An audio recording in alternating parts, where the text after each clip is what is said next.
Was Emeka Egbuka the right player at the right time for the Buccaneers? That and more on today's episode of Locked On Bucs.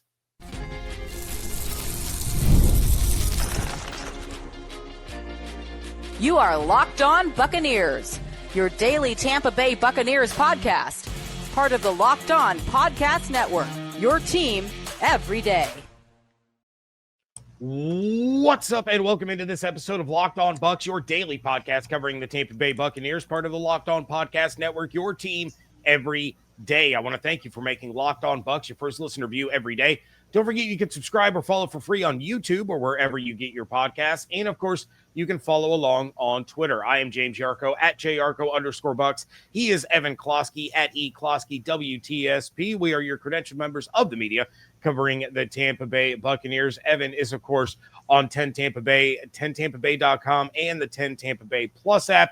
And then I am here with you every Monday through Friday along with the everydayers. For that, I want to share my appreciation for your continued support of the show. One of the ways you can support the show is become a Locked On Bucs insider. You're going to get news, rumors, updates, general thoughts, one-on-one conversations with me via text message. Go to joinsubtext.com/LockedOnBucs or click the link in the show notes to become an insider today. This episode is brought to you by FanDuel. Right now, new customers can get $250 in bonus bets when your first $5 bet wins. All right, we are going to get Evan's thoughts on which team in the NFC South had the best draft last weekend. But, let's start things off with the path to victory for the Tampa Bay Lightning down 3-1 without Brandon Hagel. No, we're not talking about hockey because Aaron Ekblad's a terrible human and from the NHL. We are going to start, Evan, with your biggest takeaways from the Bucs draft class and how you thought Jason Licht did as far as addressing the needs on this roster. And there's no better place to start than at the beginning. Your guy, Ohio State Buckeye Emeka Egbuka, was the selection at 19. And you were the first one that I thought, they made that selection. I was like, oh my gosh, Evan's going to have a field day. But what was your immediate reaction to the pick, the fit, and then, of course, the surprise of the Bucs going receiver at 19? First, didn't see that coming. Right. Second, that's awesome. It's about time that the Buccaneers get a Buckeye. Long time coming. I think it's only the fourth time they've drafted a Buckeye in franchise history. They drafted surprising. Will Allen. That's the last time they did it, more than a decade ago, or about a decade ago. So, I mean, look, it was a luxury pick. It was not a need-based pick. Now, and I should say that with an asterisk, because the wide receiver position, going back to the combine, going back to everything that Todd Bowles told us in the offseason, Jason Licht in the offseason, they hinted that they were going to take a wide receiver. They ended up taking two, but it was a little bit of a need. It just wasn't a top need. It wasn't the second most need. It wasn't the third most need. So it was when we, for our streaming special and what we were doing on air, when we put down the list of needs, wide receiver was at the bottom of the list. So it made the cut, but it was not number 1, 2, 3, or even 4 on that list. But when we ignore that, I think for a lot of fans, they were looking at the wide receiver position getting selected, and they were not happy about that. I just want to make it known that just because they would have taken a defensive player in that position does not necessarily mean that that would have altered the 2025 team immensely. Emeka Egbuka is going to be a rotational player. You know who also would have been a rotational player? Whoever they took at cornerback in the first round, whoever they took at linebacker in the first round, whoever they took on the edge in the first round. They all would have been rotational pieces. It's depth, right? That's what we are arguing about. And the fact is, I've said this multiple times. I don't know if I said it on here, but we never really discussed Egbuka because I didn't think they would go wide receiver. But he was one of the safest picks in this draft. His floor is so high. I have a really, really, really tough time believing that Egbuka is going to fall on his face outside of maybe injuries or something that's just completely out of his control. But there is no doubt in my mind that Egbuka is going to be an above average wide receiver at minimum. At minimum, he's your 2 in the future. I think he's going to be with the Buccaneers a long, long time. And I think that fans, once they watch him play, and it's not just, oh, no, they took a wide receiver in the first round, and they actually get to watch this man play, all this stuff is going to fly out the window. He does everything right on and off the field. One of the highest character grades that the Buccaneers have given in the scouting process. And character is so high on their list, right? So that's high praise from an organization that makes sure that character is something that they're drafting. And he blocks his butt off. His hands are amazing. He is never going to make mistakes. His wide receiver coach in college, OC, Brian Hartline, even said as much. He said something along the lines of, you would be surprised about how many players just do the wrong thing on the play. And this man is never going to do the wrong thing. He is always going to be where he needs to be. And now, entering the season, you have a top 5 offense, which has now created depth to make sure that they continue to be one of the best offenses in the league in case Mike or Chris go down. And in my opinion, I think Egbuka moves ahead of Jalen McMillan. I think he can just do more. Not saying that McMillan is not going to be an important part of this offense. He will be. But Egbuka can do more, especially blocking, than what McMillan can do. And that's no shade to McMillan. McMillan was a 3rd rounder. Egbuka was 19th overall. Like, he should be a higher pedestal than McMillan. And McMillan had his learning curves and all this stuff, and that's what you expect out of a 3rd rounder. So I expect McMillan to still have a really large piece in this offense. But when you look back to last season, despite what they were able to do with amazing coaching, Grizzard was a part of that, Liam Cohen, certainly the headliner there, they were not the same offense when Chris Godwin went down. And look at those Chris Godwin numbers again in the amount of games he played. And you tell me if you want to create an insurance policy on Chris Godwin with how much of a focal point he was in the type of offense that the Buccaneers run. So he'll find his way on the field, and it might not shine immediately, but Buck fans and everybody in that locker room and the offensive coordinator specifically in Grizzard can all sleep easy knowing that it's going to take a mass casualty event for the Buccaneers offense to really go down the tubes. And I have no complaints with the Egbuka pick. Surprised, yes, but I'm so high on him. I am so high, and he's going to be a really good one. Yeah, I think if receiver had been a bigger need, we would have talked to Egbuka because I liked him. You know, I thought he was a great receiver. Chris Godwin, close. Like that's what you just drafted, and fans love Chris Godwin. They're gonna love Egbuka. All right, real quick. Next up, my dude. You got your dude. I got my dude. Benjamin Morrison, the corner out of Notre Dame in the second. What was your reaction there, knowing that not only that the Bucs got a player of his caliber in the second round, but also what it could mean for Jamel Dean heading into the season? Love Benjamin Morrison. Obviously, they were okay with the medicals. Mm-hmm. Morrison also mentioned that his injury was the same one that Favre dealt with. He had a similar condition. Ed Reed, too. Ed Reed, yes. So, he said nobody's complaining about them when they wear their gold jackets. So the hope is that he'll be healthy. I still expect Jamel Dean to be the cornerback. This is an insurance policy. They needed depth at that position. And the fact is, history has shown that Jamel Dean's going to get hurt this season. So now you have someone that hopefully Jamel doesn't get injured right away, but you've built in a guy who is going to see the field at some point this season and have a big say in the matter. Now, he will get to compete for that job. I'm not saying that Jamel has it locked up. Benjamin Morrison could impress us in camp, and it could be his job. He could steal Dean's job, but I would be shocked if Dean and Zion McCollum weren't the cornerbacks to start the season, and we'll go from there. But But yeah, I think this is exactly the type of guy they needed. He has a high ceiling as well.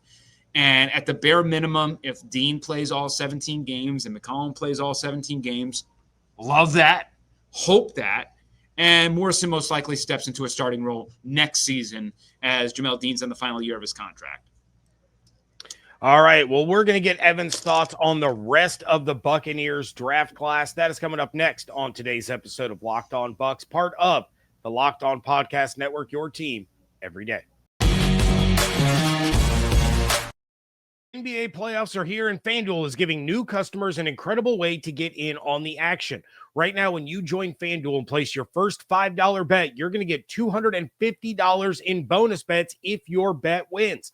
From three-pointers to steals to assists, FanDuel has so many ways to bet your favorite player props. Plus, after the game tips off, you can even combine live prop bets into a same-game parlay for a chance to win big. Right now, the Oklahoma City Thunder are the favorites to win the NBA Finals at plus 145, followed by the defending champion Boston Celtics at plus 195, the Cleveland Cavaliers at plus 500, and the Golden State Warriors working their way into the top four at plus 1,800. You all know where I stand. My money is still on the defending champions because to be the best, you got to beat the best. And when they're still in it, they're still the favorite. But don't miss out. Head to FanDuel.com and claim your $250 in bonus bets today. Thank you again for making Locked On Bucs your first listen review every single day. For your second listen, check out the Locked On NFL Scouting Podcast. The NFL Draft is over, but the roster moves and the news never stop. Host Kyle Krabs and Joe Marino will make you the most informed NFL fan this offseason. Find Locked On NFL Scouting on YouTube or wherever you get your podcasts. All right, day two, the Bucs double up at corner, taking slot corner from Kansas State, Jacob Parrish. Did that surprise you, considering some of the other guys on the board, like Morrison's teammate Xavier Watts, who he talked about right after the pick? And then kind of, what did you think of the pick? Is this a guy that has a legit shot at competing with Christian Izien for the starting slot corner position, kind of the way Benjamin Morrison's going to compete for that outside job? No, I at some point I said entering the draft that I actually think that the Buccaneers need two cornerbacks in this selection. And I thought, I certainly said you got to use a day one, day two selection on one cornerback, and then you got to pick up another. They ended up going back to back on day two.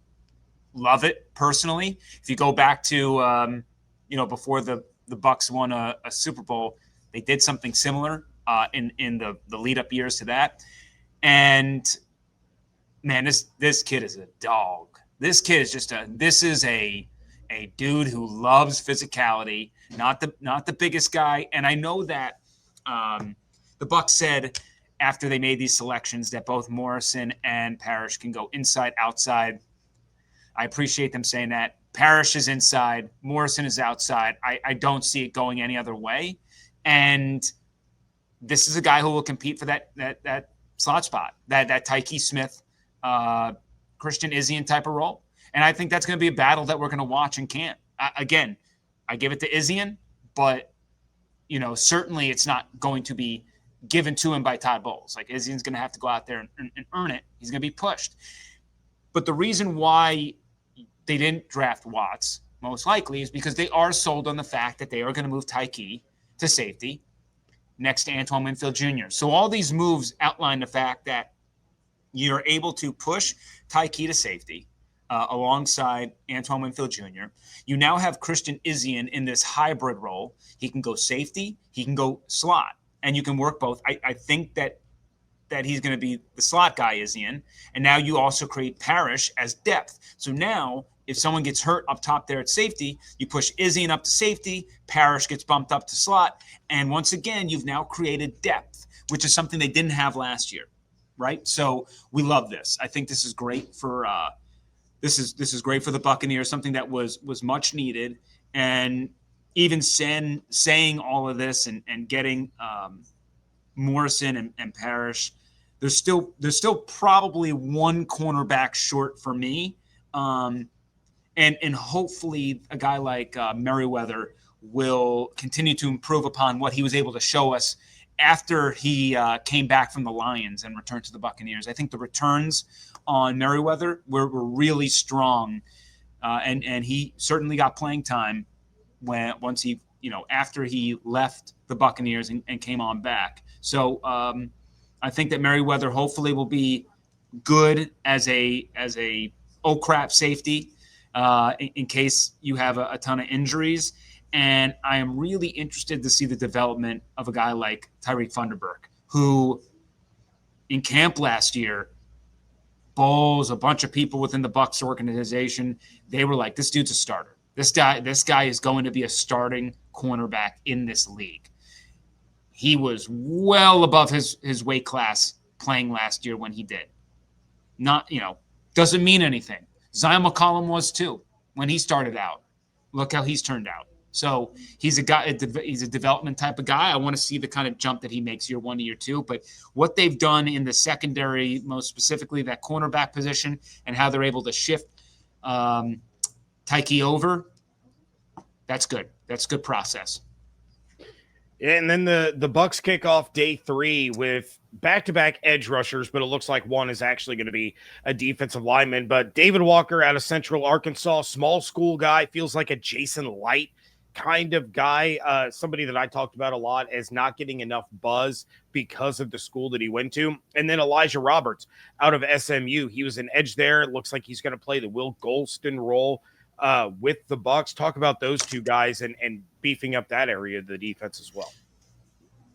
One of these days, I'm going to do a swan song for Golston, who was a tremendous Buccaneer and tremendous leader, did everything the right way. I cannot say enough good things about Golston. It was time to find his replacement, right? You already had to bring back Greg Gaines because the defensive line is a little thin. And I think this is kind of a high ceiling dude. I mean, you look at the pressures, you look at the disruptive nature. He can move. What I love about him, especially being paired up with Todd Bowles, is his versatility along the defensive line. So, single out somebody who gets injured, he can slip in there and cosplay as one of them. So that is that's what I love most about Elijah Roberts. I think he is going to be a really good pro. I don't think he's going to do anything that wows you this year. I think he's going to be someone who steps in, gets the job done, and can do it pretty well. So I think he fulfills a need there in the defensive line that was a little thin. And then David Walker, we'll see. You never know with these guys who he's an older prospect. He was easily the most dominant on the field every time he stepped foot there at the FCS ranks. You never know how it's going to work out. Look, I mean, Jason Light has always crushed it as offensive lineman transitioning to the NFL.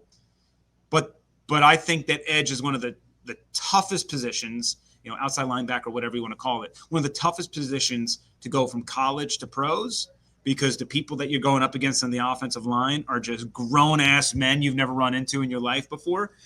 So I think that he's probably a little bit more of a development project, but certainly someone who should find his way on the field at some point. We know Reddick, Diaby, Nelson, Braswell, like those 4 are going to be part of a rotation entering the regular season. David Walker, certainly, I would expect him to make the team as well, but you're talking about a guy who's 5th, probably last fiddle there, and battling between guys like Marquise Watts and Jose Ramirez. So that's going to be a fun battle to watch. I expect them to make the team. It's just a matter of, are they going to carry the 6 outside linebackers like they have in the past? I expect they do. How is he going to handle the bump up in class? That remains to be seen. But otherwise, I mean, I love it. I think that these are the kind of darts you have to throw, especially at a position where the Bolts, oh my God, I've been covering too much Lightning hockey recently, where the Bucs need a little help there long-term along the edge. The Buccaneers have spoken highly about that room. I certainly like it more with Hassan Reddick. Hand up, Still not the happiest guy with the room. I still think they got a lot to prove entering 2025. I'm calling it now. David Walker will be the greatest professional athlete to ever come out of Central Arkansas. Finally, another receiver, this one out of Oregon. What did you think about the selection of Tez Johnson? And is this the beginning of the end for Trey Palmer? I think it is. Yeah. Tez mentioned also that he's coming in. He wants to be the punt returner. He's motivated to be the punt returner. I talked to some people who covered Oregon, some friends out there, and they love this guy. I mean, just an electric soundbite, just a darn good human being. And he's one of those guys where whatever combine stat you want to throw out there just never stood out. But when you put on the tape, he wins. He wins. So, I mean, as a guy who's going to be like wide receiver 5 or 6 on your team, I'm willing to take the dart. I love the tape so much. For him to be a 7th rounder, a little bit shocking to me, just with how much he wins at the line of scrimmage. So I will buy into the fact that he creates separation at a very high level, and he'll continue to do so. So, I mean, this was we'll get into, I guess, my draft grades here in a minute, but just top to bottom, very rarely have I ever seen like a draft class where I'm like, not only are all these guys going to make the 53-man roster, but I think all of them are going to make the active game day roster when it comes down to it. Like maybe Walker's the question mark to start, but there's a good chance that every person that Jason Light drafted and everybody that works alongside of him drafted is going to be active for most of the season, which is darn impressive. So, I mean, look, you got to still do it. Draft grades are fun. We're going to do it too. But ultimately, you know, I can't wait to see these guys in training camp. And then we start getting a feel for how they're reacting. That's, you know, where we fell in love with Jalen McMillan. And then things happen during the season and it goes down and up. Rookies, it's a long year. It's just a long year for these guys. They go from right into training for the combine and the draft, all these interviews. Then they get rushed into a team where they got to learn a new playbook. So there's just a lot to figure out along the way. But I'm really excited about this group. All right. Well, Evan is going to let us know which NFC South team he feels did the best job on draft weekend. That is coming up next on today's episode of Locked On Bucs. Ever check your bank account and wonder, where did all my money go? Between dining out, online shopping, entertainment, for me, it's youth sports, but it's easy to lose track. That's where Monarch Money comes in. Your personal CFO, giving you full visibility and control over your finances. Monarch Money isn't just a budgeting app. It's a complete financial command center. You can track all your accounts, investments, and spending all in one place, so you stop just managing your money and you start building wealth. Instead of juggling multiple apps, you can use Monarch to check your finances, track your spending, even plan all those long-term goals that you have. So take control of your finances with Monarch Money. Use code LOCKEDONNFL at monarchmoney.com for 50% off your first year. That's monarchmoney.com, code LOCKEDONNFL for half off your first year. Wrapping things up here on the WTSP Wednesday edition of Locked On Bucs. And before we get to the rest of the NFC South, Evan, who was your favorite pick for the Buccaneers during the draft based on their play style, their abilities, their ceiling, their fit within the scheme, not based on them going to Ohio State? I mean, my favorite player is Emeka Egbuka. Like forget about the Ohio State stuff. I just think so highly of him. But I probably love the Parrish pick the most. Okay, you're the second person to say that now. Just because he's a dog, these guys, man. I'm ready to go into war. Like these are the people who bring you into the fight. He's not going to give you I just can't wait to see him in competition because this is man who's not afraid. I love that. So yeah, I'm a big fan of his, And I don't know what his role is necessarily going to be immediately, whether he starts game one or not. But yeah, I like what we got there.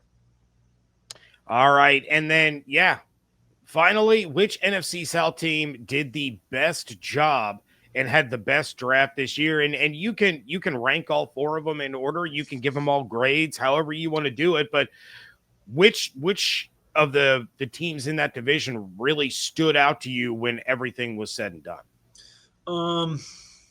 Look, top to bottom, I think I love the Bucs draft the most. So if we're just talking about the players and forgetting about needs and wants, with all that stuff, I think that the Bucs probably did the best. I don't like what the Falcons did in their draft. The price they paid was enormous. Certainly don't love that process. Having said that, the Falcons draft, finally, for the first time, I think, in the history of the franchise, they attacked needs. That draft sniffed like, we are trying to win the division next season. Like, we are going all in to figure out if we can win the division, to try to save all our asses, right? Because, Raheem Morris, he's not going to get another shot at this. So it seemed like a move where, hey, if we can win the division, that'll buy us some time, and people will forget about this first-round pick we just gave away. But they did it. Between Walker, Watts, Pierce, like, on paper, those are some high-end talents. They had zero pass rush last year, so they infused talent there on the edges. They're going to need it against guys like Wirfs and Gedeke, who are the gold standard in this division right now as far as tackles, and honestly the gold standard in the NFL.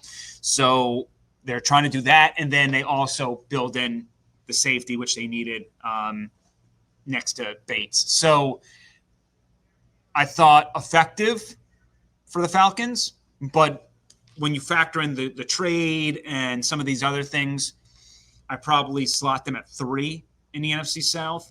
At 2, the Panthers. I don't think enough people are talking about. They had a good draft. I don't think enough people are talking about how the Panthers are probably going to be a problem next season.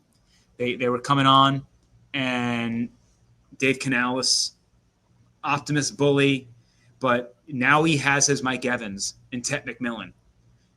We all remember that Buccaneers offense under Canales and how good Mike Evans was. Like, just an unbelievable year for Mike Evans. Well, he's got that now with Ted McMillan. They added some players on the edge. It's really going to come down for them. Linebacker, defensive line. Did they do enough there to fix it? Derek Brown's going to certainly help. Will he be 100% himself? I don't know. That's a big boy coming off a terrible injury. Might take him a little time. So I'm still concerned about how the Panthers are going to stop the run. And against the Buccaneers, that's a problem. But I really like that draft. So they're 2, and there's an argument that they could be 1. And then last is the Saints. I just don't know with them. I don't think anybody knew with them. They got offensive line help, which they needed, but then outside of Tyler Shuck, who we don't know anything about, he could be a thing, he could be terrible. So QB is just still a wasteland for them currently. And then they decided to just layer up defense, which, look, the Saints. To me, the Saints are going to be the same team. They're going to be all defense, and the offense is going to be very questionable. So I don't know what to think about them. I'm sure they'll give. We'll probably end up having the same discussions with the Buccaneers and Saints. The Bucs will go to New Orleans, whoop them, and then the Saints will come to Tampa, and all of a sudden it will be a dogfight. So I don't know. That seems how it always goes, but I don't necessarily know what the Saints are doing, and they're just going to try to be defense first, and we'll see if that is a smart move.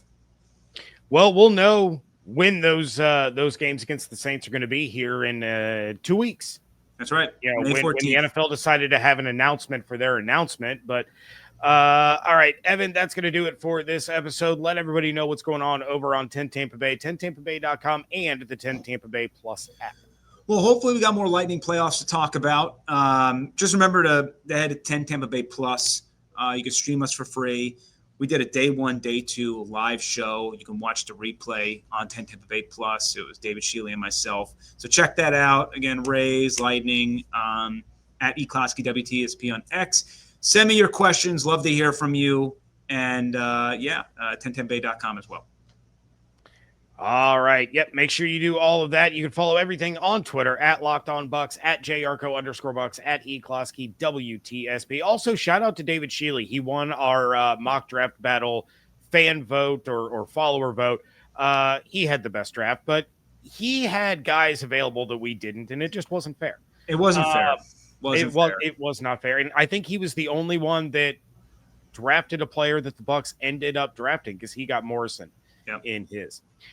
Make sure that you are following along on YouTube with the notifications turned on, as well as wherever you get your podcast, and become a Locked On Bucs insider. Go to joinsubtext.com/LockedOnBucs or click the link in the show notes. Hope you all have an absolutely outstanding day. Stay safe, stay healthy, fire the cannons. Want to thank you so much for joining us right here on Locked On Bucs, part of the Locked On Podcast Network, your team every day.